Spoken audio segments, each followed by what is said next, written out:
রামিসার ঘটনা ঘটে যাওয়া আজ 2 দিন হয়ে গেল। আমাদের মাননীয় প্রধানমন্ত্রী তারেক রহমান, ওনারও একজন মেয়ে আছেন। আচ্ছা, একবার ভাবেন তো, উনি যদি একজন সাধারণ নাগরিক হতেন এবং ওনার মেয়ের সঙ্গে আল্লাহ না করুক এই ঘটনা ঘটতো, তিনি বাবা হিসেবে কিভাবে এটা অ্যাকসেপ্ট করতে পারতেন? তিনি বাবা হিসেবে এটাকে কেমনে সহ্য করতে পারেন?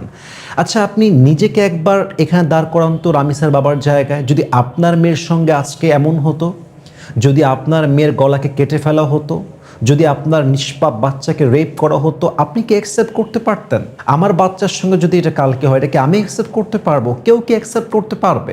এত বড় একটা ঘটনা, এত বড় একটা অন্যায়, এত বড় একটা ক্রাইম, অথচ সবচেয়ে বড় অবাক করা বিষয় হচ্ছে আজকে যে পরিমাণ আমরা অ্যাক্টিভ আছি, 7 দিন পরে আমরা সবাই হারিয়ে যাব। মাগুরার আসিয়াকে আমরা যেভাবে ভুলে গেছি, আমরা যেন রামিসাকে ঠিক সেভাবে ভুলে না যাই। আমাদের দেশের বাস্তবতা হচ্ছে, একটা ইস্যু আসে, খুব ট্রেন্ডিংয়ে থাকে, 5 দিন পরে আরেকটা ইস্যু আসে, ওই ট্রেন্ডিংটা আগের মতো আর থাকে না। আমরা দেখেছি মাগুরায় যখন নিষ্পাপ আসিয়াকে রেপ করা হয়, পুরো দেশের মিডিয়া তখন অ্যাক্টিভ ছিল, মানুষগুলো প্রতিবাদী হয়ে উঠেছিল। ঠিক তার কয়েকদিন পরে একটা ভিন্ন কনটেক্সট এসেছে, ভিন্ন ইস্যু এসেছে, মানুষ ওই ঘটনাকে ধামাচাপা দিয়ে দিয়েছে, মানুষ সব ভুলে গেছে। আজও সেই মামলা আদালতে ঝুলছে, তার কোনো ন্যায্য বিচার বাংলাদেশের মানুষ দেখতে এই পর্যন্ত পারে নাই।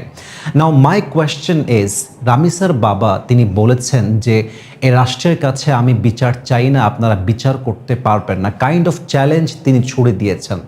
এবং আমার কাছে মনে হয় যে রাষ্ট্রের এই চ্যালেঞ্জটা অ্যাকসেপ্ট করা উচিত, কারণ রাষ্ট্র যদি আজকে এই ধর্ষকের বিচার করে, রাষ্ট্র যদি এই ধর্ষককে প্রকাশ্যে মৃত্যুদণ্ডের বিচার করে, ইনশাআল্লাহ আগামীতে কোনো ধর্ষক কোনো বাচ্চার গায়ে হাত দেওয়ার পূর্বে 1000 বার চিন্তা করবে।